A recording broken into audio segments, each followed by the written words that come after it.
Bluetooth mode.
Ẹ jẹ́ ká múra síṣẹ́ torí pé kí ni iṣẹ́ la fi dẹni gíga.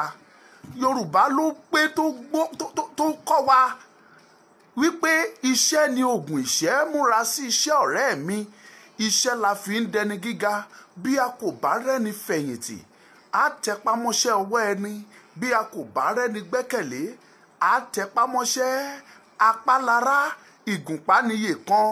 Bí ayé bá ń fẹ́ ọ lónìí, bí ó yá o wà nípò àtàtà, ǹjẹ́ kí o dẹni rágó kó o rí bí ayé ti ń símú sí ọ. Má fòwúrọ̀ ṣeré ọ̀rẹ́ mi. Múra sí iṣẹ́, ọjọ́ ń lọ. Ẹ̀yin tẹ́ bá sì rántí ẹ̀ ní primary school á jẹ́ pé gbìyànjú. Kì í ṣayé àwọn generation tá a wà ń sìn, ayé bọ̀tá. Èmi náà ti kúrò ní àwa ní last generation àwọn ọmọ ọlọ́pọ́n. Slate èmi lò. Mo lo slate. Mo kí gbogbo yín pé ẹ kábọ̀ sí orí ètò lọ́wọ́lọ́wọ́ yìí pé ẹ kábọ̀. Ọmọlúkà lèmi jẹ́.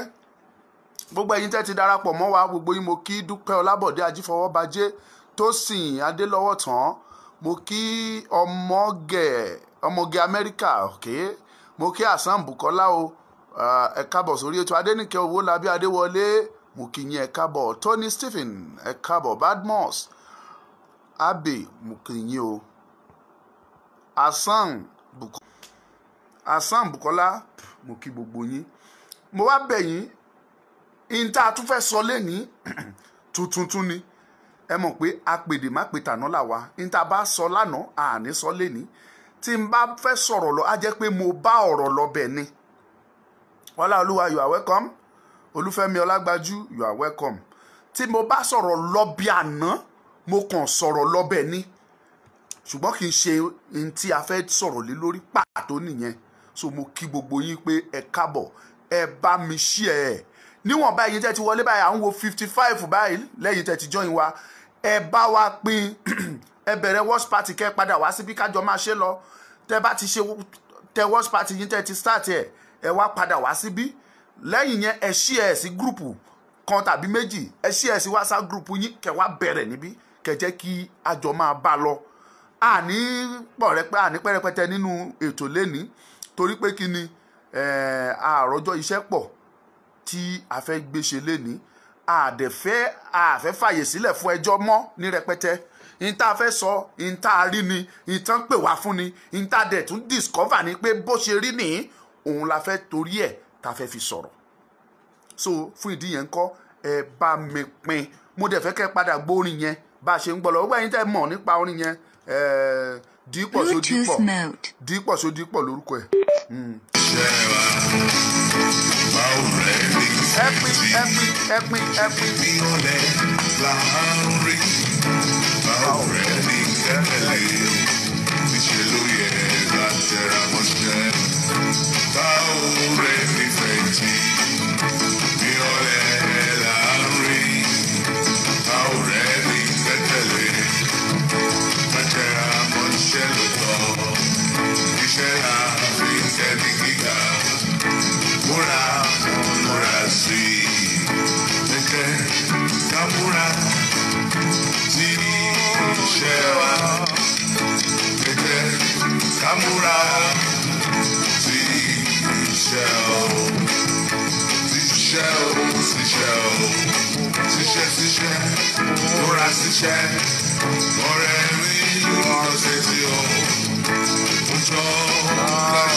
Láì fi àkókò wa ṣòfò, iṣẹ́ la fi ń dẹni gíga. Ọmọlúkà lórúkọ tèmi jẹ́, mo kí yín káàbọ̀ sórí gbàgede ètò níbi tá a ti ń lára wa lọ́yẹ̀ lórí bí Yorùbá ṣe máa bọ́ lóko ẹrú. Kò sí kan méjì táwa ṣe ń bí ju pé Yorùbá gbọ́dọ̀ bọ́. Tí Ọlọ́run bá wá gbọ́ àdúrà wa gẹ́gẹ́ bó ṣe sọ pé òun á gbọ́ àdúrà wọn, máa ja ìjà yìí fún wa. Tọ́lọ́run bá ti wá gbé ìjà wa jà tá a ti bọ́ lóko ẹrú tán, tá a ti dá dúró gẹ́gẹ́ bí orílẹ̀-èdè, a lè wá mú program wa ká wá ṣe diversion tàbí ká gbé gba another dimension, ká fi sí entertainment tàbí ká fi máa kọ́ àwọn tó fẹ́ láti kọ́ nípa èdè Yorùbá, ká máa fi kọ́ wọn. So lọ́wọ́lọ́wọ́ yìí a sì wà lójú ìjà. A dẹ̀ gbọ́dọ̀ wà lójú ìjà ká sùn. A gbọ́dọ̀ sùn. Ẹ pín mẹ́sẹ̀jì, ẹ bá wa share ẹ̀. Kí ló dé? Ẹ pín, ẹ jẹ́ kó lọ. Ẹ wo topic tá fi sókè, ẹ mọ̀ pé n ta fẹ́ sọ, ó ní n ta gbọ́, ní n ta rí ni. Ẹ pín, share it, ẹ jẹ́ kó lọ. Our enslaver, ìyẹn ni pé àwọn amúnilẹ́rú wa, àwọn tó mú wa lẹ́rú, kì í ṣe Fúlàní nìkan. Wọn ò dẹ̀ fi wá lọ́rùn lẹ̀. Àwọn tó mú wa lẹ́rú tá a gbọ́dọ̀ jà ká bọ́ lọ́wọ́ wọn, àwọn mẹ́ta ni mo ti list fún yín. Yàtọ̀ sí ti ilé o, àwọn ogun ilé wa o tá dẹ̀ máa kojú. Another topic entirely nìyẹn. Ogun ilé ọ̀tọ̀ nìyẹn fún ilẹ̀ Yorùbá. Àwọn tó jẹ́ ọmọ Yorùbá tó dẹ̀ ń gbógun ti Yorùbá, ọ̀tọ̀ ni wọ́n, ọ̀tọ̀ láyé wọn, ọ̀tọ̀ ó ní bá ṣe máa ṣe oyè, tá ṣe máa gún iyán wọn, tá ṣe máa roka wọn. Ogun tinú ilé, àwọn kọ́ la wá sọ̀rọ̀ lé lórí lénìí. Mò ń bọ̀ tọ́pìkì míì ni. Ní èní, àwọn amúnisìn wa tó wá, àwọn àtọ̀húnrìn wa tó wá mú wa lẹ́rú la fẹ́ sọ̀rọ̀ lé lórí. Torí pé kí ni, ọ̀pọ̀lọpọ̀ wa ló jẹ́ pé Fúlàní nìkan là ń wò gẹ́gẹ́ bí ẹni tó mú wa lẹ́rú. Kì í ṣe Fúlàní nìkan ló mú wa lẹ́rú. Àwọn kan ń pa wá indirectly. Kúrò níbi tó wà yẹn.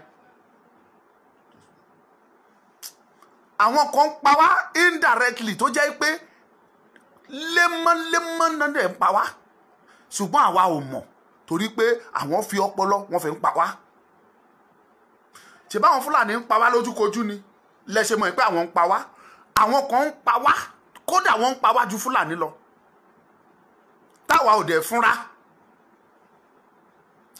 àwọn kan ń lo ọgbọ́n àlùmọ̀kọ́rọ́yí, àwọn kan ń lo ọgbọ́n àlùmọ̀kọ́rọ́yí wọ́n fi ń pa wá. àwọn kan ń lo ọgbọ́n ìmọ̀ ẹ̀rọ technology wọ́n fi ń pa wá. mo dẹ̀ ti list àwọn mẹ́tẹ̀ẹ̀ta fún yín. I don't want any noise there, please. ṣé nǹkan tó fẹ́ ṣe kú ló máa ṣe rí. àwọn mẹ́tẹ̀ẹ̀ta mo ti fi orúkọ wọn síta. ẹ pin ẹni tí ó bá ti pin ẹ mọ̀ pé lójú screen mi máa rí i pé o ò ṣí ẹ̀. tó bá ti ṣí ẹ̀ rí wọn á gbé jáde pé you are a sharer. ṣùgbọ́n tí ò bá gbé jáde pé you are a sharer ó mì pé o ò tí ì pin, so màá mọ̀.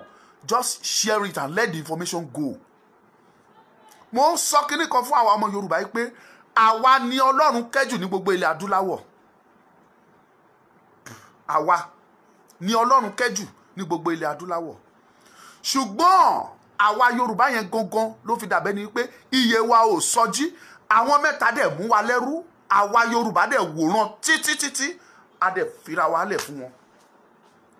ṣùgbọ́n mo gbàgbọ́ wípé àkókò ti tó tá a fẹ́ gbára wa ni o. Adékanyè Ọlárewájú ẹ káàbọ̀ sórí ètò. Thank you, God bless you. àkókò ti tó tí Yorùbá fẹ́ bọ́ ni o. àwọn tó mo sì ń wo àwọn tó sọ pé ẹnu Yorùbá òkò, Yorùbá ṣe gbá, Yorùbá ṣàwo, ojú ni ò tì yín. ọjọ́ wo lẹnu Yorùbá kò bí eléyìí rí? ká sọ pé 1% Yorùbá ẹnu wọn mà kó ọjọ́ wo nírú ẹ̀ wáyé rí? kò ṣẹlẹ̀ rí. mo fẹ́ tètè sọ àwọn mẹ́tẹ̀ẹ̀ta yẹn fún yín kẹ́ lè tètè pè ẹ̀yin tẹ́ bá máa pè. ní how much time léni.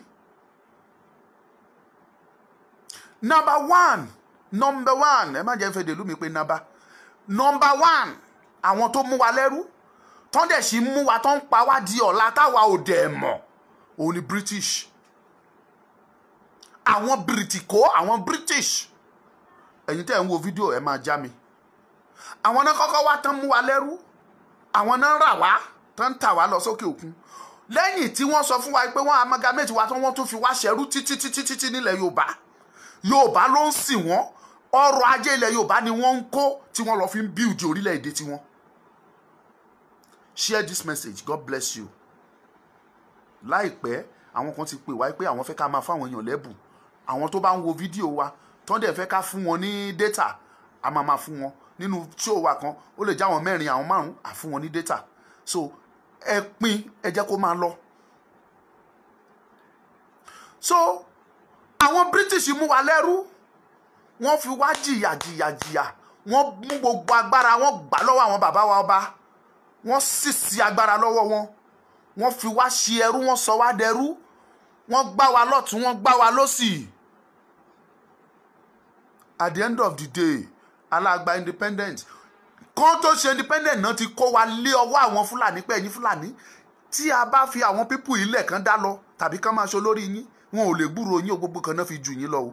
wọ́n kó wa sábẹ́ Fúlàní gẹ́gẹ́ bí ẹrú. di ọ̀la wọn ò fi wá lọ́rùn lẹ̀. the British wọn ò fi Yorùbá lọ́rùn sílẹ̀. wọ́n sa gbogbo ipá wọn láti rí wípé Yorùbá àgbérí. ẹ̀yin ọ̀mọ̀ràn tó mọyún gbínú karahun, ẹ̀yin intelligentsia nílẹ̀ Yorùbá ẹ máa gbọ́ ohun tí mò ń sọ. tẹ bá dẹ̀ ròdà ẹ mọ̀ pé ohun tí mò ń sọ I stand on the truth that the British àwọn ni number 1 àwọn tó kó wa lẹ́rú tán dẹ̀ sì ń fi ẹrú yẹn ń bá wa ń jà dọ́là tán dẹ̀ ń pa wá indirectly táwa ò dẹ̀ mọ̀. wọ́n sì ń pa wá, British ń pa wá di ọ̀la. àwọn èèyàn wa tún sá kúrò bí nítorí ìyà. Fúlàní á fi ìyà pa wá lórí. tí bá sọ pé Fúlàní ẹ máa rò pé sáwọn Fúlàní nìkan ní Nàìjíríà ni. nínú gbogbo president tá a jẹ rí ní Nàìjíríà 90% nínú wọn is Fúlàní. What are we talking? àwọn méjì tó fọ́ wọn ní Aguiyi Irons tó lóṣù 3 àbóṣù 4 lẹ́yìn Ọbásanjọ́ wọlé. Ọbásanjọ́ dẹ̀ kì í ṣe ọmọ Yorùbá, kò prove fún apọ́ ọmọ Yorùbá lòun, àmọ́ bóyá ọmọ Yorùbá ni lóòótọ́. lẹ́yìn Ọbásanjọ́ ta ló post GoFundMe síbẹ̀ yẹn? ẹ ṣọ́ra ẹ má jẹ́ ká fi anything síbí o, ẹ jọ̀ọ́. If you want to post something, you consult me before you post it on my program. Let me know bóyá ti Yorùbá ni àbí kì í ṣe ti Yorùbá. Anybody kó má gbé anything tí ò ṣe ti Yorùbá kó má gbé wá síbí. Please confirm it and let me know if it is Yorùbá own. ẹni tó post yìí GoFundMe. the Denix Dayo, you have to let me know if it is for Yoruba Nation. Tí ó bá ṣe ti Yoruba Nation, ẹ má gbé wá síbí. So àwọn British, nígbà táwọn Fúlàní bá fìyà jẹ wá níbí, àwọn èèyàn wá sá wọn láwọn lọ sókè òkun, wá lọ sí British lọ́hùn, sí abẹ́ Britain. Nígbà tán bá dọ̀hún, wọ́n á tún torment wọn níbẹ̀, wọ́n á fìyà jẹ wọ́n dáadáa. Nígbà tán bá tún jìyà ńbẹ̀, wọ́n á ṣiṣẹ́ ẹrú. Eléyìí tó bá okay, eléyìí tó Denix Dayo, you could have consulted me before you post it, but everything is working for the good of Yoruba Nation. Thank you. So wọ́n fìyà jẹ wọ́n, àwọn èèyàn wá tún gbọ̀nà ọ̀hún lọ, tán bá tún débẹ̀, wọ́n bẹ̀rẹ̀ iṣẹ́ ẹrú.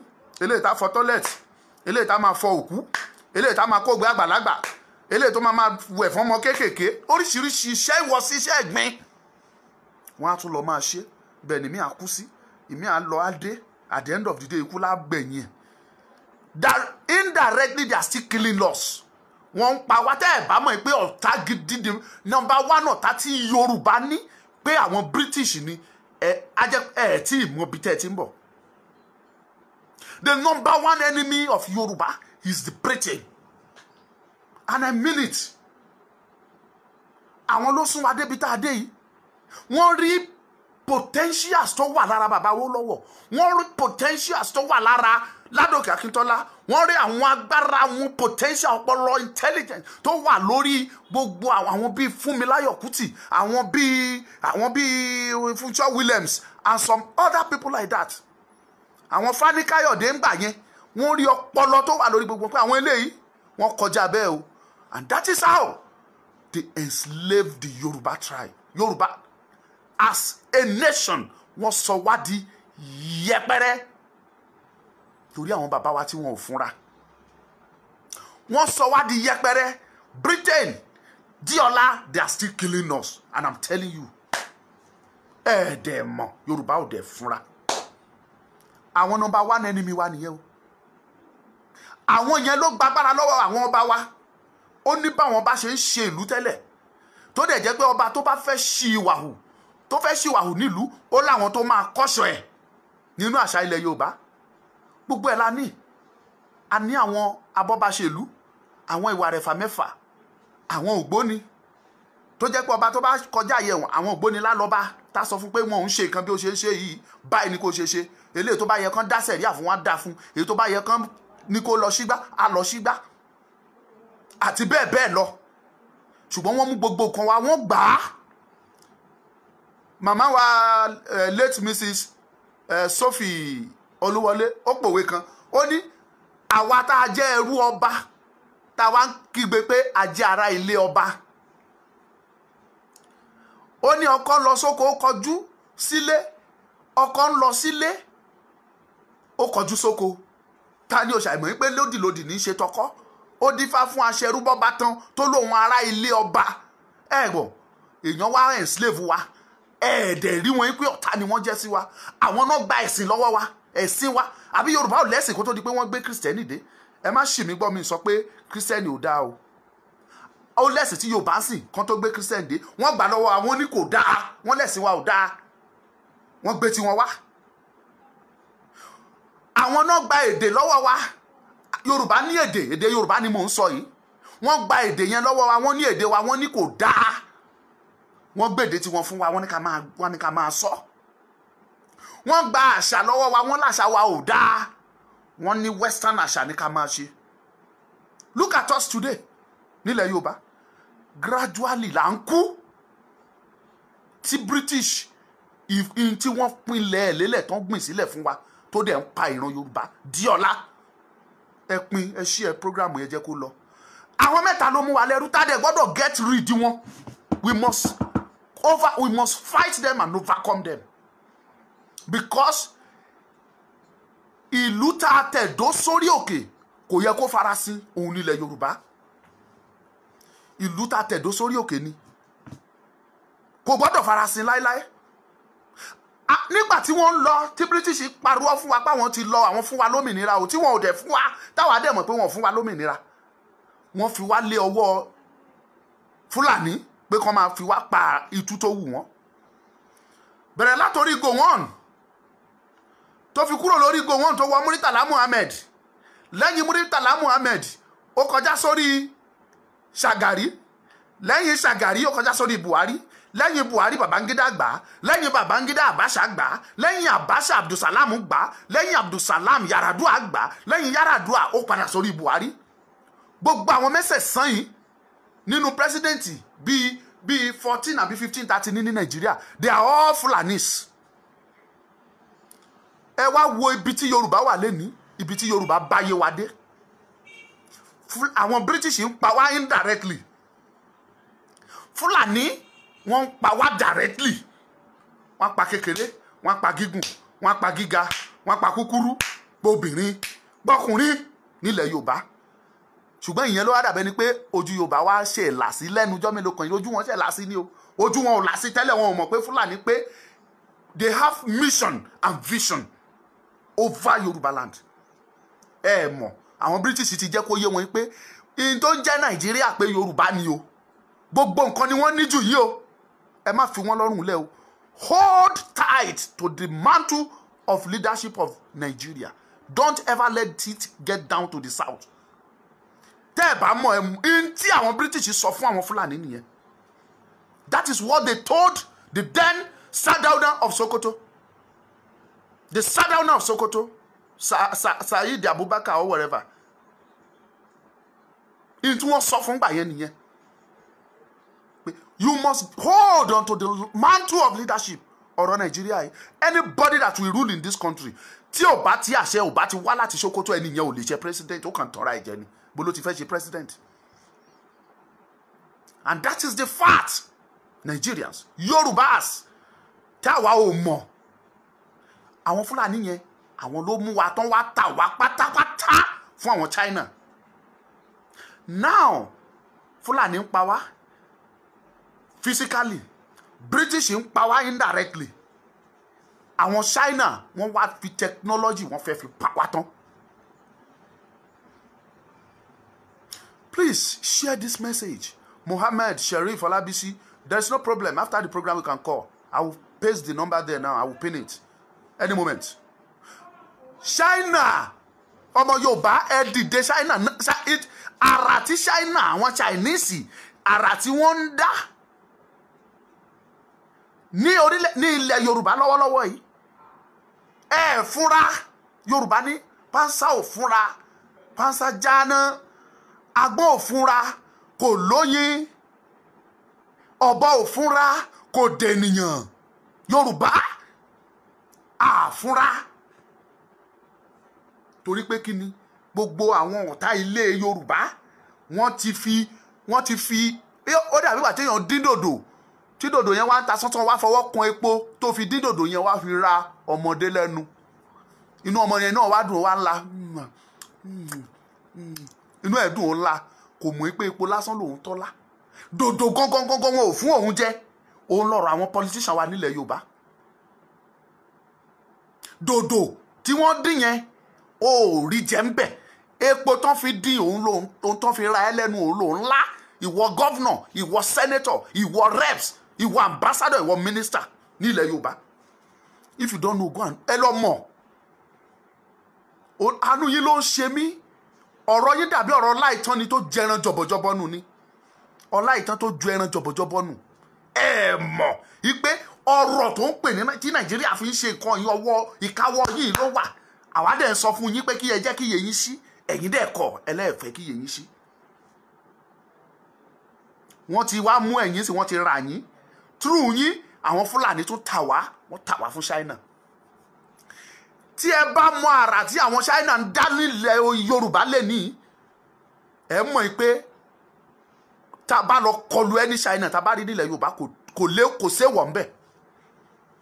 A mọ̀ pé wọ́n wà powerful, but bó ṣe wà powerful tó wọn ò powerful níwájú Ọlọ́run. Ọgbọ́n ayé òmùgọ̀ ní lọ́dọ̀ Ọlọ́run ní ọ̀rọ̀ àwọn China. A mọ̀ pé àwọn kan ló ń fún wọn níṣẹ́ ṣe, but really the minute àwọn China yìí ló ṣe fake rice wọ́n ṣe wá wọ́n ní ká jẹ kẹ́ jẹ tán kíkú pa yín. Wọ́n ṣe rice nylon wá fún yín ẹ ṣe jẹ. wọ́n á ṣe fake ẹja wá, wọ́n á ṣe fake tin tomato wá, wọ́n á ṣe fake butter wá, wọ́n á ṣe fake drinks wá fún yín níbí. Ẹ̀ẹ́dẹ̀ jẹ́ ẹ̀dẹ̀ ní cancer, ẹ̀ ń kú gradually, technologically ẹ̀ẹ́dẹ̀ ń kú nílẹ̀ Yorùbá, ẹ̀ẹ́dẹ̀ fúnra.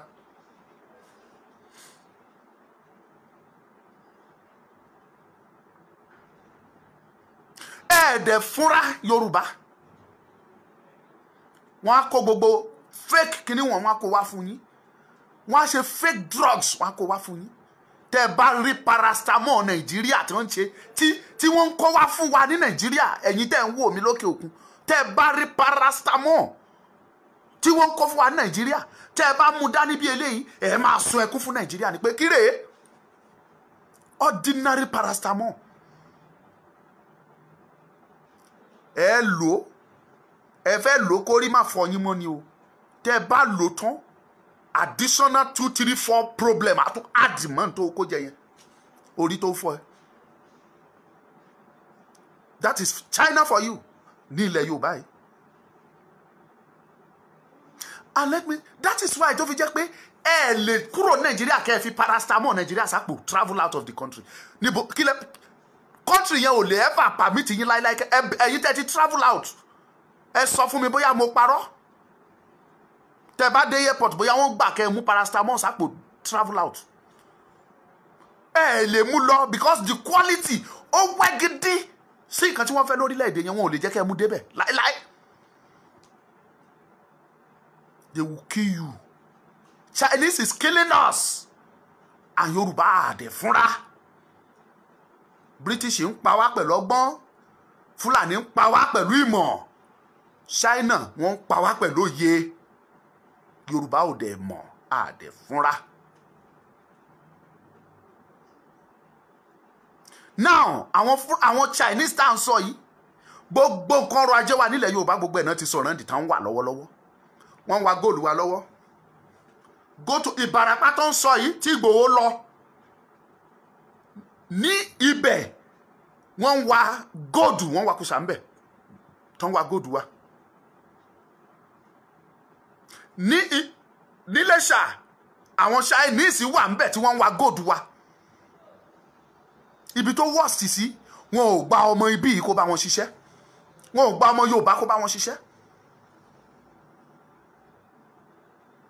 Wọn ò gba ọmọ Yorùbá kó ṣiṣẹ́ ń bẹ̀ ní ilẹ̀ wa, góòdù wa. The same thing l'Ogun State. Wọ́n wá nǹkan àlùmọ́nì tiwa. They are taking it. Wọ́n dẹ̀ ń lò, àwa dẹ̀ ń wòran. Pẹ̀lú bọ́n ṣe kó gbogbo ẹ̀ lọ, they are using it to kill us. Wọ́n fi ń pa wá. Yorùbá, ìwọ ni ìmọ́lẹ̀ ògo gbogbo adúláwọ̀. Tí ẹ bá kọ̀ Yorùbá tẹ́ ẹ dìde, ẹ ṣẹ̀ Ọlọ́run. Tí ẹ bá kọ̀ tẹ́ ẹ ja ìjà yìí, torí Ọlọ́run ti sọ pé kẹ́ ẹ nìṣó pé òun wà níwájú yín, ó lóun wà lẹ́yìn fún yín. Ṣùgbọ́n Ọlọ́run ò kì í bá ojo ènìyàn ń ṣọ̀rẹ́. God will never be a friend to a coward. Never. Kò sí àwọn tó súnmọ́ Ọlọ́run nínú Bible tó jẹ́ ojo. Ẹ lọ confirm. Abraham ò kì í ṣojo, ọkàn akíkanjú ló ní. Jacob ò kì í ṣojo, ọkàn akíkanjú ló ní. Moses kì í ṣe ojo, ọkàn akíkanjú ló ní. David ò kì í ṣojo, Joseph, Josiah, Joshua, Samson, Elijah, àti bẹ́ẹ̀ bẹ́ẹ̀ lọ. Kò sí nínú wọn tó jẹ́ ojo. Even in the Quran, Ànábì wa Muhammad sallallahu alaihi wasallam kì í ṣe ojo ló fi jẹ́ ọ̀rẹ́ Ọlọ́run. Ọlọ́run ò kì í ṣe ọ̀rẹ́ ojo. Ọlọ́run ti sọ fún Yorùbá pé ẹni ṣòṣẹ́. Ẹ̀yin ni ìmọ́lẹ̀ fún gbogbo adúláwọ̀ pátápátá. Why tí Yorùbá ta fẹ́ fi jẹ́ kí ìmọ́lẹ̀ yẹn kó wà lábẹ́ òkùnkùn títí láéláé. God said, I am with you. Níwájú yín mo wà níbẹ̀, lẹ́yìn yín mo wà níbẹ̀, ṣùgbọ́n ẹ̀yin wá kọ̀ ẹ dìde, ẹ̀ ń rá bàbà ní ojú kan níbi tẹ́ wà. Yorùbá. Mo ń bọ̀ o, ogun ti lé o. àwọn mẹ́ta tí wọ́n gbógun ti Yorùbá lọ́wọ́lọ́wọ́ tí wọ́n jẹ́ kí Yorùbá gbérí, tí wọ́n jẹ́ kí ìmọ́lẹ̀ Yorùbá tàn, àwọn ni mo sọ fún yín yẹn. Mo ń sọ, mo ń tún sọ. Ṣé ẹ rí bàbá Awólọ́wọ̀, Ládòkè Akíntọ́lá, MKO Abíọ́lá, àwọn Fúnṣọ́ Williams, Fani Káyọ̀dé àti bẹ́ẹ̀ bẹ́ẹ̀ lọ tó jẹ́ ìran Yorùbá tán ti lọ, àwọn Abat Macaulay, àwọn Fúnmiláyọ̀ Kútì, níbi tí wọ́n wà lọ́wọ́lọ́wọ́ báyìí tán bá rí nínú wọn tó wà ní ọ̀run rere, wọ́n á máa sun ẹkún ní ọ̀run rere yẹn pé ìwọ Ọlọ́run tó bá ṣe é ṣe jẹ́ ká padà sílẹ̀ Yorùbá yìí ká lọ tún bẹ̀ ṣe. Ṣùgbọ́n ẹni ó bá ti kú kò mẹ̀yìn mọ́, ẹni tí kú ó ti lọ náà nìyẹn, ó parí nìyẹn. That is why tó fi gbọ́dọ̀ ṣe tiẹ̀ lásìkò tó wà láyé yìí, so that tó bá kú wọ́n á rí tiẹ̀, wọ́n á sọ nípa ẹ̀, wàá lè dọ́run jábọ̀ pé Ọlọ́run o, mo ṣe wọ̀n tí mo lè ṣe. I am very sure of that. Ipe Awólọ́wọ̀ ń sunkún lọ́wọ́lọ́wọ́ báyìí lọ́run. Mo ń sọ fún yín torí ìfẹ́ tí Awólọ́wọ̀ ní sí ilẹ̀ Yorùbá pẹ̀lú bí kan ṣe wá lọ yìí, ẹkún ló máa sun lọ́run. Fúnmiláyọ̀ Ransome Kuti, ẹkún ló máa sun lọ́run. Ṣebí Fẹlá Aníkúlápó tiẹ̀ tí ń sun ẹkún tiẹ̀ láyé kó tó kú, ó sun ẹkún ó kékéké ó tòtòtò yányányányán kó tó di pé Fẹlá kú. Fẹlá náà ó tún máa wà lọ́run sí àtún máa sun ẹ. Á ní ṣebí mo sọ, ṣebí mo sọ, nítorí Fẹlá máa sọ lọ́run báyìí nìyẹn. MKO Abíọ́lá ọmọ máa sun ẹkún yẹn ni, a máa sun ẹ̀jẹ̀ ipe ìbáṣe pé òun mọ̀.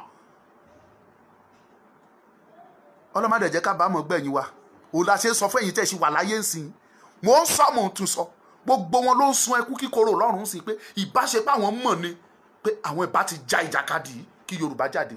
Wọ́n dẹ̀ ní opportunity and chance láti ja ìjà yẹn nígbà yẹn, ṣùgbọ́n wọ́n kọ̀ wọn ò já. Ẹ jẹ́ n fi nọ́mbà síbẹ̀ kẹ́ nígbà ju ìpè bíi méjì àbí mẹ́ta lọ, because I have to attend a meeting. 46092484 WhatsApp only. Tó a ti fi nọ́mbà síbẹ̀, ẹ lè wá pè báyìí. WhatsApp nìkan ní kẹ́ ẹ pè sí o, tẹ́ bá pè direct kò ní wọlé o. Ẹkún kíkorò làwọn bàbá wa yẹn ń sun báyìí, kí wọ́n gan má bàa join wọn lọ sun ẹkún kíkorò lọ́run. Dìde sí nígbà tó ṣì wà láyé kó jíjà Yorùbá yìí kó jẹ́ kájọ bọ́ lóko ẹrú. Ìwọ ni ìmọ́lẹ̀ gbogbo adúláwọ̀. British wọ́n fi agbádá coat wọ́n fi bo ògo Yorùbá, wọ́n fi bo ìmọ́lẹ̀ tí Yorùbá jẹ́, wọ́n fi bo, wọn ò jẹ́ kó tàn. Fúlàní náà dìde, ó ní ògo iṣẹ́ kò ní tàn lójú tiwa. Wọ́n bò. Àwọn China náà ti rí wa, wọ́n rí the potentials tí Yorùbá ní. Àwọn náà ní kì í ṣojú ẹ̀mí wọn ní Yorùbá máa dìde, because tí Yorùbá bá dìde, we will challenge them, we will compete with them. A máa compete pẹ̀lú wọn ni. Wọ́n mọ̀ òní wọ́n ṣe sọ pé Yorùbá ò ní dìde, Yorùbá ò dẹ̀ fúnra, Yorùbá ẹ̀ fúnra.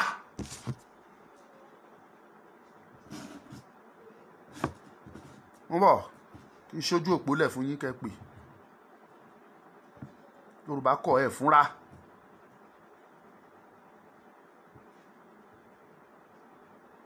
Wọ́n bọ̀.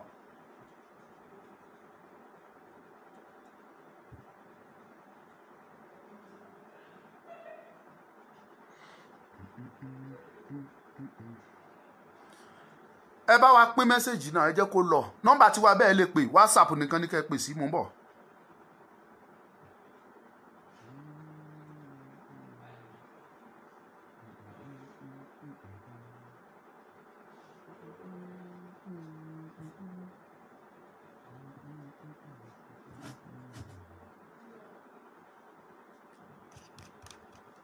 Bluetooth mode.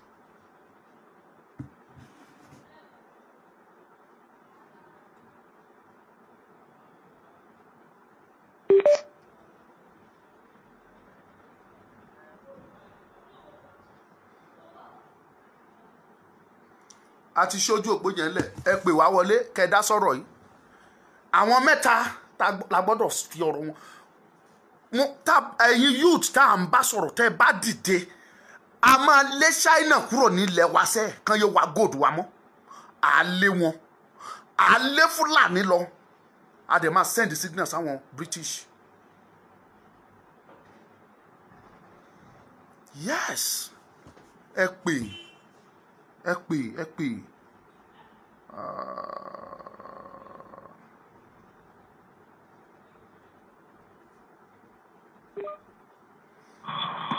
à ń gbọ́ yẹn gbóhùn sókè. Káàsán bàbá o. Hello sir. À ń gbọ́ yín o. Bàbá bẹ́ẹ̀ kú ètò. Ẹ ṣé gan. Ẹ sọ̀rọ̀ ní kọ́mọ́kọ́mọ́ ànípẹ́ lórí ètò lénìí. Ẹ ṣeun. Ọlọ́run pín ẹ̀yìn o. Àmín. Ẹ̀mí máa mú bọ́ ọ. Àmín àṣẹ Èdùmàrè. Ọlọ́run àjọ máa délẹ̀ lérí ni gbogbo ẹ tó bá ní kó máa ṣe é ṣe lágbára Ọlọ́run àti wọ́n ṣètùtù ìpínlẹ̀ orílẹ̀-èdè ilẹ̀ Yorùbá yìí ni o. Àmín àmín àmín. Mo ní kí ni bàbá Ọlọ́run máa fún yín ṣe alálẹ̀ Yorùbá ò ní padà lẹ́yìn yín o. Àmín àṣẹ Èdùmàrè. Ẹ ṣé gan. Ẹ jẹ́ ká tún fún àwọn míì láàyè kan bá wa dá sétò. Ẹ pè ẹ gbóhùn sókè à ń gbọ́ yín. Ẹ kú ètò. Ẹ ṣé o. Ẹ kú ètò ẹ kú jayé o. Ọlọ́run bá wa jà o. Àmín àṣẹ. Ẹ jọ ṣe ìwà lórí program. À ń ṣe lọ́wọ́ ni. Ok, ẹ ṣe ẹ kú rìn ẹ dẹ̀ kú ohun. Ẹ ṣeun. Ilẹ̀ Yorùbá ò ní dàrú o. Àmín àṣẹ Èdùmàrè. Ọlọ́run àbùkù sí gbogbo àwọn olórí wa tó fìyà jẹ wá káàkiri gbogbo ìlú. Ọlọ́run bá wa pa wọ́n rẹ́ tìrantìran. Àmín àṣẹ Èdùmàrè. Ẹni tó fẹ́ Yorùbá ò ní nísinmi tòun tẹ bí ẹ ò ní nísinmi. Àmín àṣẹ. Nǹkan kan lèmi kàn wá ń rò pẹ̀lú gbogbo ìjà tá à ń jà yìí. Bí wípé àwọn tó jẹ́ àwọn ọba wa àti àwọn olóyè àti gbogbo àwọn tó jẹ́ olórí leaders wa bóyá èmi ni deputy ni governor ni senator ni house ni gbogbo àwọn tó ṣe represent ilẹ̀ Yorùbá káàkiri pátá. Nǹkan tí èmi ń wò ni wípé ìtorí pé kinní yìí ò tí ì kan àwọn gangan kò jẹ́ kán mọ solution sí gbogbo nǹkan ìjà tá à ń jà yìí. Tí nǹkan yẹn bá kàn wọ́n ẹ mọ̀ pé wọ́n ní àwọn Yorùbá máa ń sọ pé tí kinní kan wípé tí nǹkan bá ṣe ọmọ mẹ̀kúnnù wọ́n á ní èèmọ̀ wọ̀lú bọ̀ tó bá àbí wọ́n á ní ó pọ̀lú mọ́ ni bọ̀ tó bá kan ọmọ tí wọ́n ìgbà yẹn náà máa mọ̀ pé èèmọ̀ wọ̀lú. Tí nǹkan bá ti kan ọmọ wọn bóyá ó kan ọmọ wọn àbí ó kan àwọn gangan àbí ìyàwó wọn àwọn nǹkan tó lè ká wọn lára nìyẹn. Tí nǹkan yẹn bá kan àwọn yẹn wọ́n á wá solution sí gbogbo ariwo tí à ń pa yìí. Àwọn Yorùbá sọ pé ní ẹni tí ò tó nǹkan tó bá ẹni tí ó tó yàn àbí tí nǹkan kan bá ń fìyà jẹyàn tí ẹni tó gbàyàn ò bá gbàyàn á jẹ́ pò ló ní kí nani yẹn máa nani. Ìyà yìí tí ó ti tó gẹ́ tí àwọn nǹkan yẹn ò bá ṣẹlẹ̀ sí àwọn gangan wọn ní mọ nǹkan yìí ní ọ̀ràn. Because mi ò mọ ẹ̀yin tẹ́ ẹ sọ ìlú tẹ́ sọ pé ẹ ṣe ìjọba lé lórí kí ìlú yẹn dẹ̀ máa ní fọkànbalẹ̀ kí ẹ dẹ̀ máa wà sí pé nǹkan yẹn sì dá náà ni. Ìlú Nàìjíríà yẹn ti sú everybody o because kò ń ṣe ìlú o àwọn dẹ̀ ń travel tí o bá ṣe pé corona tó wà níta kò ní sí kankan nu wọn nínú Nàìjíríà yẹn. Tí o bá ṣe pé bóyá nǹkan yẹn ó ṣe wọn mọ́lù wọn gbogbo wọn ò ní sí ní Nàìjíríà for now.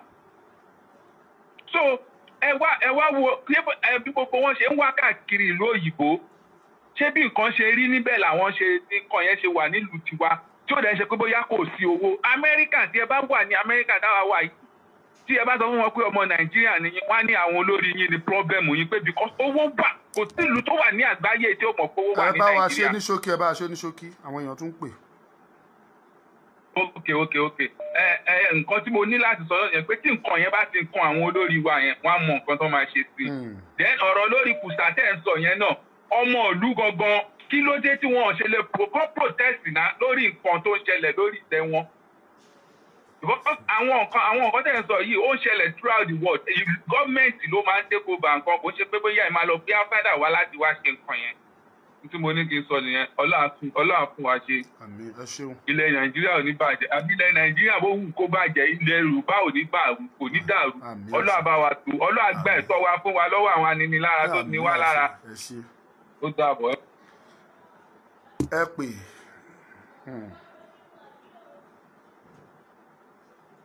lórí ilẹ̀ wa ẹ̀yin lẹ̀ ń wá gbogbo góòdù wa ẹ gbóhùn sókè à ń gbọ́ yín o.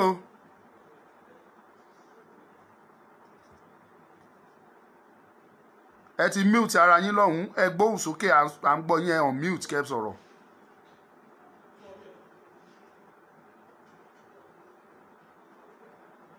ẹ pè 07046092484 ẹ pè wá.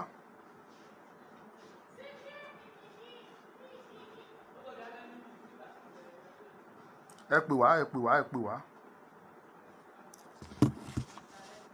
British ń pa wá wọ́n mú wa lẹ́rú wọ́n dẹ̀ ṣe ń pa wá dọ̀la wọ́n wá ń dova wa lọ́wọ́ Fúlàní náà ń pa wá direct àwọn Fúlàní náà fi wá lé ọwọ́ àwọn China àwọn China wá ń ṣe wá báṣabàṣa Chinese ń ká ẹsẹ̀ ẹ̀ á jókòó sínú mọ́tò á ká ẹsẹ̀ lórí ọmọ Yorùbá ní ilẹ̀ Yorùbá á kó ẹsẹ̀ á jókòó sẹ́yìn mọ́tò á wá kó ẹsẹ̀ lórí ọmọ Yorùbá mọ́lẹ̀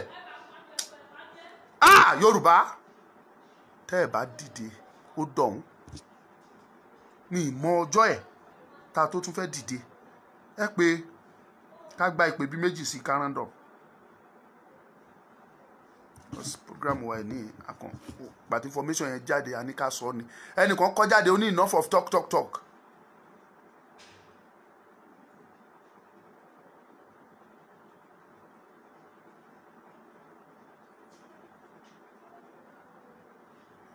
Odúṣọ̀gá tí tó fún mi gbogbo yín onírọ́ ni gbogbo yín ẹ ń jẹ́ kí àwọn tó dìdì nílò ìrànwọ́ ẹ̀ jẹ́ kán fẹ́ ṣe fún wọn mọ́ the same ẹ̀yìn náà la rí nínú àwọn prógámù míì tẹ́ ẹ lọ bẹ̀ tẹ́ ẹ lọ máa tọrọ fún wa ní 3 kẹ́ lọ máa tọrọ pé kán fún yín ní owó ẹ̀rọ ra data ẹ wá fi ń wo prógámù ẹ fi ń tọrọ owó ń bẹ̀ ẹ yé jẹ ẹjẹ́ yé tanra yín jẹ kẹ́ yé tanra yín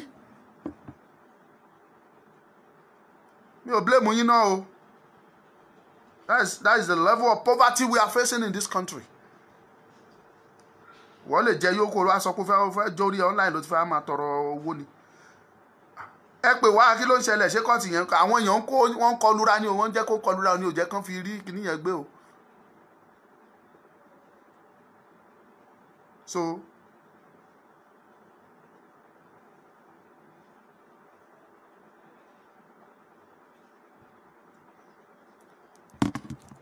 èmi mo ti sọ enough of talk ẹnìkan ti sọ jáde ó ní action ló yẹ kó next action bá máa next ṣé èmi ni mo fẹ́ lọ ṣe action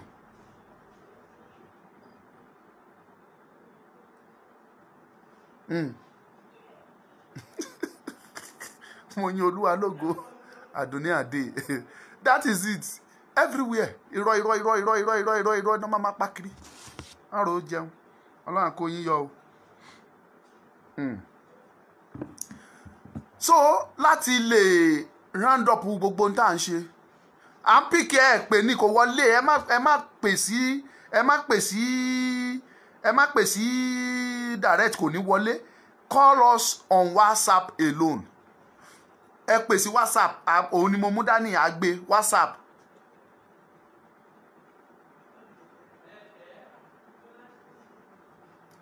ó ń já ní ó ń já ní kọ́ yẹn ń já ni.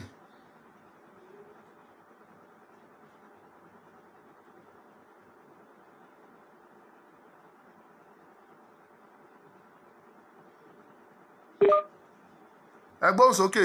Hello sir. Yeah. Yẹmí Folúkẹ́ àmútra àti píkì ẹ̀kọ́ yẹn ń já ni ó yá ẹ gbóhùn sókè. Hello. Wẹ́ à ń gbọ́ yín o. Mo ní kí n dá sétò ni o. Ẹ dá sí. Ẹ kú iṣẹ́ náà Ọlọ́run á máa ràn yín lọ́wọ́ o. Àmín àṣẹ Èdùmàrè.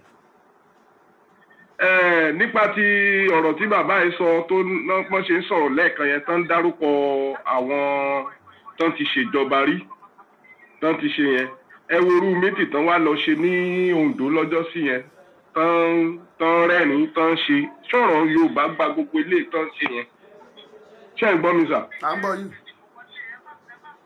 so nǹkan tẹ́mi kàn lè rí ká tó sọ lórí ọ̀rọ̀ ẹ ni pé kọ́lọ́run ṣàánú àwa Yorùbá Ọlọ́run nìkan ló lè ṣàánú wa because gbogbo nǹkan tó ń ṣẹlẹ̀ tí gbogbo wa ń fojú rí yìí ó bàyàn lẹ́rù ni pé kán tún kóra jọ tó jẹ́ pé Yorùbá là bá lò fún ògbà ìwọ bọ́ ṣe lọ jólè Sunday Igboho yẹn lẹ́ni tá a tún fojú rí tó tún gbà wá lọ́wọ́ ìyà tó tún lọ ṣe nǹkan bẹ́ẹ̀ yẹn kán lọ ṣe nǹkan fún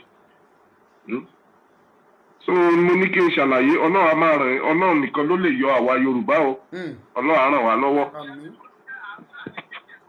ẹ ṣé ẹ jẹ́ ká tún gbé pè mí ẹ ṣeun ẹ jẹ́ ká gbé ìpè kan àbí méjì sí ẹ gbóhùn sókè.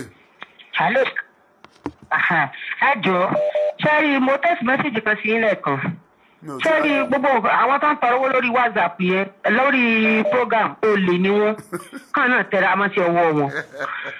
èyí tó ṣẹlẹ̀ ni wípé ẹ jọ̀ọ́ àwọn kíní pípò yìí ti wọlé ìfúgàn Ògùn State ni mo ti ń pè àwọn pípò yìí ti wọlé sí ẹlẹ́gbẹ̀ẹ́ kan ti fẹ́ẹ̀ dé gbòòrò ni ẹ jọ̀ọ́ níta lè ṣe àwọn àbìlù àlùwò nǹkan tílẹ̀ Yorùbá ní ẹ dákun ẹ jẹ́ kán lò ó. àwọn ẹ̀yin ìyá wa náà máa béèrè lọ́wọ́ rẹ̀ ẹ̀yin ìyá wa la máa béèrè lọ́wọ́ ẹ. sá. mo lẹ́yìn ìyá wa náà la béèrè lọ́wọ́ ẹ bí tẹ́ kó dà sí. bàbá wa ẹjọ́ torí Ọlọ́run ẹ ṣàánú wa àwọn tá a mọ bí kankan tá a ní kankan lọ́wọ́ ẹ dákun ẹ ṣàánú wa ẹ worú nǹkan tá a ṣe fún ẹ ní bóyá Ondo State àbí bí ilẹ̀ Kogi ni tí wọ́n rán àrà tó lọ pa màálù wọn àwọn pípù yìí tí wọ́n bá ti rí pé nǹkan bẹ̀rẹ̀ sí ní ṣe màálù wọn máa sá wọn ò lè lóògùn kan lóògùn bí ilẹ̀ Yorùbá. ẹ̀yin bàbá wa gbà wá ẹ̀yin tí débi tẹ́ bá fẹ́ káwọn náà òun sáré wà á ṣe obìnrin àwọn náà ń gbàdúrà ló tọbẹ tí àríbì kankan wọ ẹ ṣàánú wa ìjọ torí Ọlọ́run ẹ mẹjà bọgun yín lọ. gbogbo wa la lọ́wọ́ sí o màmá mi gbogbo wa la lọ́wọ́ sí iṣẹ́ tó wà nílẹ̀ yìí obìnrin gbọ́dọ̀ ṣe ń bẹ̀ ọkùnrin gbọ́dọ̀ ṣe ń bẹ̀ ọkùnrin ṣe ń bẹ̀ obìnrin á ṣe ń bẹ̀ yúùtù á ṣe ń bẹ̀ àgbàlagbà á ṣe ń bẹ̀ ọmọdé á ṣe ń bẹ̀ torí gbogbo wa ló kàn. gbogbo wa ló kàn ẹjá gbèpè kan sí. hello. hello. Yeah. hello. ta ló sọ̀rọ̀. Alábísí ló sọ̀rọ̀. ok ṣe fẹ́ dá sétò ni. bẹ́ẹ̀ ni fẹ́ dá sétò ni. nọ́mbà tẹ pè sí àkíngbà kan pè sí fún sórí ètò. ok má bínú. and I don't give that number out. kí nọ́mbà orí ètò yín sá àbúrò yín náà ló sọ̀rọ̀. ẹ gbóhùn sókè. hello. yes ṣẹ́rí mo ti wo program yìí for some time sir. okay thank you. mo dey understand the perspectives yìí àbúrò yín ló ń sọ̀rọ̀ láti yá máa identify ara mi fún yín. okay. north mo wà north mo ń gbé. kò síbi tí mo ní gbogbo north west Sokoto Kebbi Zamfara Kano. ṣe rí Yorùbá fúnra wọn with this program agitation tí wọ́n ṣe lọ́wọ́lọ́wọ́ yìí Yorùbá people wọ́n ti wà too lousy about it. Fúlàní tẹ́ ń wò yẹn it is a well structured institution bẹ́ẹ̀ ṣe ń wò wọ́n yẹn ó lè má wà formal indeed but bẹ́ẹ̀ ṣe ń wò wọ́n they are well structured. Wọ́n ní proprietor wọ́n ní principals vice principals teachers and as well as teachers tó ń train lọ́wọ́lọ́wọ́ tó ń train I can as well classify them as student teachers. ṣẹ́rí màálù tó ń sọ̀rọ̀ nípa èyí kì í ṣe àwọn tó ń da màálù yẹn ló ní màálù yẹn. ṣé ń gbọ́dọ̀ mi sá. hello. à ń gbọ́ yín gbogbo wa ń gbọ́ yín. kì í ṣe àwọn boys yẹn ló ní màálù yẹn. àwọn tó ní màálù gangan they are big men. Now, ẹ má bínú pé mo fẹ́ sọ̀rọ̀ tó pọ̀ díẹ̀. Ẹ jẹ́ ṣàlàyé bó ṣe jẹ́. It's just like kí o ní private school. Káwọn òbí wọn máa kọ́ wá sí school. Ṣé pé tó bá kọ́ wá sí school, proprietor ló máa gba ọmọ, àbí? Kì í ṣe proprietor ló máa kọ́ ọmọ. Proprietor á wá kọ́ ọmọ sọ́wọ́ principal. Now, principal náà wá kọ́ ọmọ sọ́wọ́ teachers. Látara bẹ̀ ni àwọn student teachers àti wá jáde. The question is àwọn màlúù yẹn ta ló ni wọ́n? Mo pàdé Fúlàní kan tó fìbọn hàn mí nígbà tí mo ń serve ní Niger State. Ó ní this Fúlàní ó lè sọ èdè, in fact ó lè sọ Yorùbá, ó lè sọ èdè Ghana, ó lè sọ èdè Iléṣà, Èkìtì ó lè sọ. Ó ní mọ́mí òun gan sọ Yorùbá dáadáa. Ó ní àwọn parents of the cow owners, that is the cow owners gogogogo, àwọn náà fún ọ ní arms yẹn to protect the cow against predators tó bá ti rìn nínú igbó. Now this Fulani tẹ́tẹ́ wò yìí, they cannot even afford to buy a loaf of bread of 300 naira. Wọ́n lè afford it. In fact, if Fulani bá fẹ́ trek láti Ọ̀wọ̀ sí Àkúrẹ́, ìṣẹ̀lẹ̀ àti wọn mọ́tò wọ́n máa trek dé irú Èmùrè àbí Ùṣò. Wọ́n yẹ tó lọ wọ mọ́tò débẹ̀. These guys cannot afford to buy a gun. Ta ló ràbọ̀ fún wọn? Ta ló ní àwọn màlúù yẹn? That is where we should think about. Ẹ ṣe adúpẹ́ àlàyé yín yẹn tó bá ti di lẹ́yìn ètò máa pè yín so that máa lè elaborate some facts for you. Ẹ ṣe. Yes, yes. Màmá wa yìí wọ́n ti ń pè láti ẹ̀ẹ̀kan, ẹ jẹ́ ká pè wọ́n so that ká lè round up.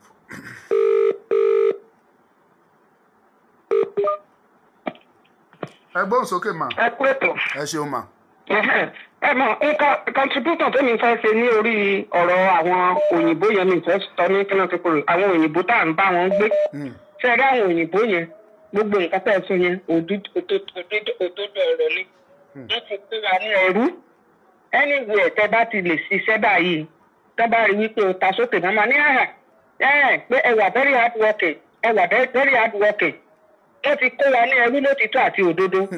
Ọ̀rọ̀ ń dẹ̀ la máa gbára wa kò sẹ́ni kankan tó máa gbà wá pé ẹnìkan ló fẹ́ gbà wá yẹn kò sí ẹnìkankan àwa ni ká dìde ká gbára wa ká kúrò nínú ẹrú yẹn ọ̀rọ̀ àwọn onífúlàní kò ṣe fúlàní yẹn náà ìnàbà ní pínpín ìwọ̀nba tí màá lè sọ̀rọ̀ lé lórí wọ́n ní gbogbo kì í ṣe gbogbo ọ̀rọ̀ èèyàn máa ń sọ lórí afẹ́fẹ́ ṣé ẹ rí gbogbo dìbò ìta àti kírètì àwọn kìnìyàn lórí afẹ́fẹ́ kò dáa rárá tọ́.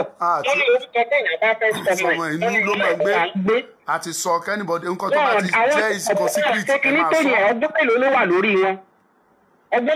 lórí wọn? Àwọn la máa jókòó tá máa pláànì bí wọ́n ṣe lè ṣe bọ́n ṣe lè mú àwọn pípù yẹn. Kì í ṣe pé a máa wá sí nǹkan wá gbé sórí àwọn a máa sọ pé nǹkan báyìí ní káìlú wọn pa káìsí kí ní kan tẹ̀lé fáwọn náà jọ́dẹ̀ ní jọ́dẹ̀ gbogbo nǹkan tá bá ń sọ yẹn pàtó bá máa yá àwọn náà máa ti lọ máa pláànì gba ibi báyìí lọ́nà fẹ́ gbà ibi báyìí lọ́nà fẹ́ gbà yọ̀ sí wọn. Kì í ṣe gbogbo nǹkan bẹ́ẹ̀ gbogbo nǹkan tó bá jẹ́ kàṣírí tó jẹ́ kàṣírí wa kò yẹ ká máa gbé sórí láì kì í ṣe báyìí nù tó mo kàn ń sọ ni o kò yẹ ká máa gbé sórí láì torí ìgbà táwọn bá fẹ́ lọ ṣèpàdé tó bá lọ ṣèpàdé mélòó náà máa ń gbé sórí láì tẹ́ débi tó bá ti lù wá padà ti gbé wọn lórí tó ti pa wọn tó ti ń sá wọn ìbẹ́ làwọn máa ń gbé wá nígbà táwọn bá fẹ́ lọ kárì gbogbo ọ̀pẹ́tọ̀ tí wọ́n tó máa wá gbé wá ni tí wọ́n ní gbé wá. So agbọ́dọ̀ ní sùúrù táwọn bá ti máa gbé àwọn nǹkan kan tó yẹ ká máa gbé wá ní láì káwá máa wá sọ táwọn bá ti máa ṣe Ọlọ́run á ràn wá lọ́wọ́. Ìjà ìgbà ọ̀dẹ́ màmá kan pé ó láwọn wà ní Ògùn State pé kinní kan ti ó láàrin ti wá ń pa wọ́n ti wá ti kinní kan sọrí ọ̀rọ̀ yìí kì í sọ̀rọ̀ ẹ̀nìkan. Bẹ́ẹ̀ ni náà ti wà lóògùn State yẹn káwọn náà kó àwọn jọ ó máa ń dùn mí ni àǹtí mi mọ̀ mí bí akíkanjú obìnrin ni mí ó máa ń dùn èmi ni pé mi ò sí nílé tá a bá wà nínú ilé ni ìjà yìí náà eléyìí tẹ́mi dẹ́lì sílé ìfẹ́ ìbíbà ìfún pípẹ́ lọ́wọ́ lọ́rọ̀ àfọ́dọ̀ àṣẹ. Ẹ tí ẹ ń gbìyànjú màmá àfàìdùn ọbẹ̀.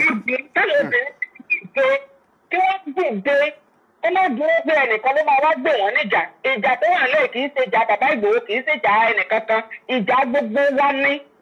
Ẹni tó bá mọ̀ wípé ìyá yìí ti pa lórí kó dìde kí káwọn obìnrin kó dìde kó jáde bí tàwọn ọmọ Ìgbò wọn kí wọ́n ró aṣọ dúdú kó bá lè yọ ọyàn wọn sílẹ̀ kí wọ́n mú aṣọ dúdú kí wọ́n ro kí wọ́n jáde síta kí wọ́n bòde kámọ̀ wípé ìgbọ́ngàn ìgbọ́gbẹ̀dú. Wọ́n mú wípé ìnáwó ìdíje sí àmọ́ máa pè ẹ tó wọn ní kìnnìkan ẹrú wọn ní kìnnìkan ṣe dá ìṣàwòrán kí wọn ní ká tètè tí yóò bẹ̀ sí kílẹ̀ nígbà tó ní lọ́kọ̀ bá sọ pé ọ̀rọ̀ náà nípa náà máa bá sọ. Ọlọ́run ọwọ́ pẹ̀lú wa o. Èmi gbàgbọ́ pé Ọlọ́run máa tì wá lẹ́yìn ìjà tá à ń jà yìí a máa bo sí wọn. Àwọn kílẹ̀ tí ń porúkọ ẹ̀ àwọn kí lorúkọ ẹ̀ ń jẹ́ àwọn Chinese yẹn àwọn wo ló ń fún wọn níbi tó lọ ń wà. Àwọn gbogbo nǹkan báyìí ló yẹ ká tọpinpin tó jẹ́ pé àwọn nǹkan ọbẹ̀lẹ̀ tí ìṣe ń tẹ́ máa gbé sórí ìta wọ́n tọpinpin wọ́n ṣe everything.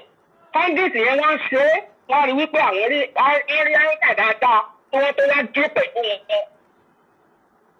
Ọlọ́run á wà pẹ̀lú wa o. Ọlọ́run á dẹ̀ gba gbogbo ògo amúwadé ilẹ̀ yẹn lágbára. Ọlọ́run àní sàṣetì gbogbo wa tá a dìde àtàwọn tó wà ní gbangba àtàwọn tó wà lábẹ́lẹ̀ tó ń ṣiṣẹ́ lágbára Ọlọ́run ọba a máa ṣe alátìlẹyìn fún ojú òní tì wá ojú òní tẹnì kọ̀ọ̀kan wa ibi tá a dẹ̀ ń lọ yẹ ilẹ̀ ìlérí yẹn a máa débẹ̀ lágbára Ọlọ́run ọba.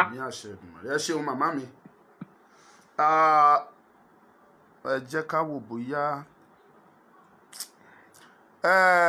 Olúfẹ́mi Ṣọlá Emmanuel ẹ lè pè wá lẹ́yìn tá a bá parí prógrámù tán ẹ gbóhùn sókè. Hello sir. Hello. Yes sir, láti Èkó láti bẹ̀rẹ̀ sir. Okay. Okay sir, mo ní kí a dá sí nǹkan tó ń ṣẹlẹ̀ ṣe nídìí ọ̀rọ̀ ọmọ báyìí movement ló kù straight movement nǹkan tó kù nìyẹn sir movement. Okay. Ẹ ṣé àwọn ò tiẹ̀ jẹ́ kó pẹ́ rárá ó dáa ìyẹn dẹ̀ ní kókó kí ni next step tá a fẹ́ tèkì òun náà sọ ó yá gbóhùn sókè last caller wa ẹ gbóhùn sókè à ń gbọ́ yín. Hello. Yeah, thank you. Gbóhùn sókè. Hello. Yeah, ẹ gbóhùn sókè à ń gbọ́ yín. À ń gbọ́ yín. Ẹ kúrò lẹ́ o. I am Segun from Lagos. The last caller before the mama that called, that person is just saying pure jargons. Sọmọ Yorùbá lẹ́yìn ni àbí Fúlàní? The person that called before that mama is Segun from Lagos. Hello sir. Are you Segun from Lagos. Hello. Sọmọ Yorùbá ni yín ta. Yes. Kí ló wá mú tẹ̀ program several times. Ẹ sọ Yorùbá. Okay, mo ní èèyàn tó pè last before mama kí mama yẹn tó pè that man that called last rubbish gbáà ni máa yẹn sọ lẹ́nu. Ìyẹn ò kàn yín. We are tired. Don't insult anybody. I know. Opinion ẹ ló sọ. No, it's painful. Ó ń dùn mí bí máa yẹn ṣe ń sọ̀rọ̀ ni ó ń dùn mí gan. Mo mọ náà sọ̀pìyàn tó ń kú everyday now. That àwọn kan ra ìbọn fún Fúlàní. Tẹ́nìkan bá ra ìbọn Fúlàní ṣé Fúlàní ni ṣé wọ́n ní kán ló tún máa kidnap àwọn èèyàn ni. So it's as if that the man is fighting those people.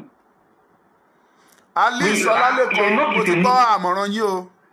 Alice Ọlálékan ń tẹ́ ẹ̀kọ́ mo ti kà á mo dẹ̀ ti dì í mú ẹ ṣé God bless you. Enough is enough of this nonsense. Ẹ bá wa ṣe ní kọ́mọ́kọ́mọ́ kẹ́ jẹ́ ká round up. Enough is enough of this nonsense. We are trying to settle matter. Àwọn kan dey try to defend Fulani. Yorùbá is still trying to defend Fulani for God's sake. Ẹ ṣé thank you.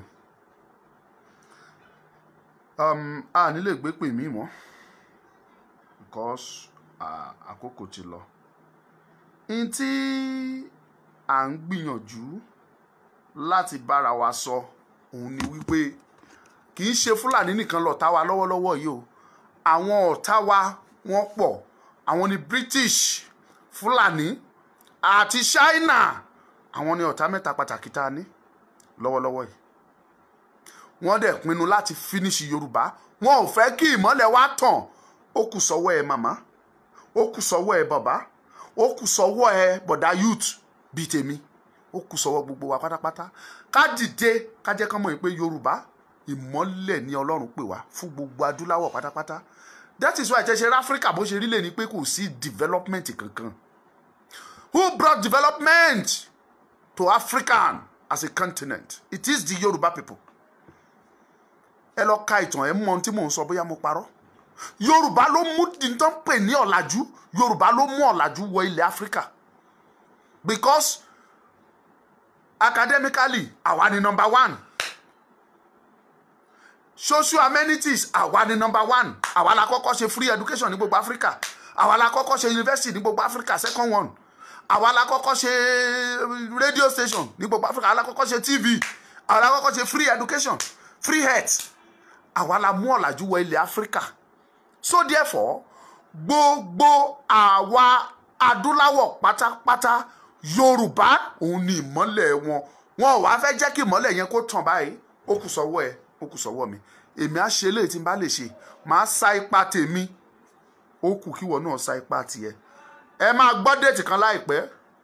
Màá wá wò bóyá ẹ kọ̀ bóyá ẹ ní jáde fún ìwọ́de tá a fẹ́ ṣe yẹn. Màá wò bóyá ẹ kọ̀ bóyá ẹ ní jáde. Mi ní sọ́jú yẹn lọ. Ẹ̀yin lọ́wọ́ ń bẹ̀. Màmá tó sọ̀rọ̀ lẹ́ẹ̀kan ẹ ń gbọ́ mi bẹ́ẹ̀ yẹn. Déètì yẹn máa jáde láìpẹ́ fún ìwọ́de. Bóyá ẹ jáde o àmọ́ bóyá ẹ ní jáde àmọ́ gbogbo ilẹ̀ pariwo ń sí pé ẹ ti ṣe tán àti rẹ́dì àti ṣe tán bá ní kẹ́ jáde fún rally nsìn gbogbo ilẹ̀ máa jòkó sínú yàrá yín tẹ́ ẹ tilẹ̀kùn mọ́rí ẹ ní jáde. Ṣùgbọ́n mo believe pé níbi tí ọ̀rọ̀ dé yìí ẹ jẹ́ wọ́n sì máa pa díẹ̀ sísẹ́ kẹ́ tó mọ̀ ẹ tí ì mọ̀ kankan Fúlàní sì máa pa yín ẹ sì máa lo àwọn oògùn tá máa kọ́ọ̀sì cancer sí yín lára ẹ sì máa jẹ ìyà yẹn ẹ sì máa lọ fọ ìgbẹ́ fọ tọ́lẹ̀tì lókè òkun kẹ́ tó mọ̀ ìgbà ilẹ̀ wa mọ̀ yìí pé yes wọ́n ti sún yín kàn gidi ẹ̀ wá dìde ńgbà yẹn kọ́lọ́run kó bùkún gbogbo wa yín tẹ́ bá fẹ́ pè wá nọ́mbà yẹn láti pín ní síbẹ̀ ẹ pè wá kẹ́ bá wa sọ̀rọ̀ Ọmọlúkà lórúkọ mi lẹ́ẹ̀kan sí gbogbo ẹ̀yin ẹ̀gbọ́n wa gbogbo ẹ̀yin èèyàn wa tí ẹ̀ dìde fún wa ní gbogbo ọ̀nà àdúpẹ́ lọ́wọ́ yín o tójó tẹrùn ilé alákànkí gbẹ ọwọ́ yín ò ní gbẹ o àdúpẹ́ lọ́wọ́ yín kò ní bàjẹ́ fún gbogbo wa o ẹ dìde o ẹ dìde ẹ dìde o ẹ dìde ọmọ Yorùbá ẹ dìde ẹ̀yin Sunday Ìgbòho tó wà ní gbogbo ilẹ̀ Yorùbá ẹ dìde o ẹ má jẹ́ kó jẹ́ Sunday Adéyẹmọ nìkan ni wọ́n fẹ́ máa pè gbogbo ẹ̀yin Ìgbòho tó wà nílẹ̀ Yorùbá ẹ̀yin Ìgbòho tó wà l'Ondo State ẹ̀yin Ìgbòho tó wà l'Ọ̀ṣun tó wà l'Ọ̀yọ́ tó wà l'Ògùn tó wà l'Èkó tó wà ní Kwara tó wà ní Kogi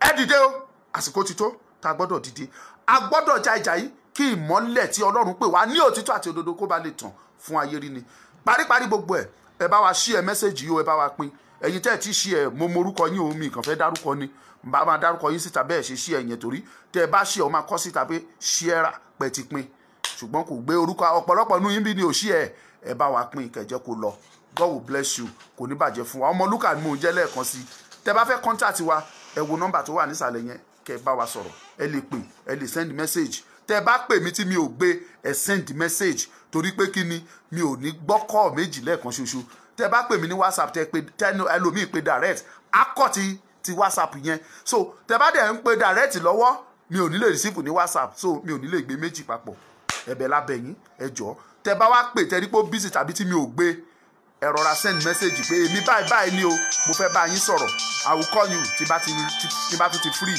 màá pè yín God bless you all Ọmọlúkà ni mò ń jẹ́ ẹ pé o ire o àlàáfíà.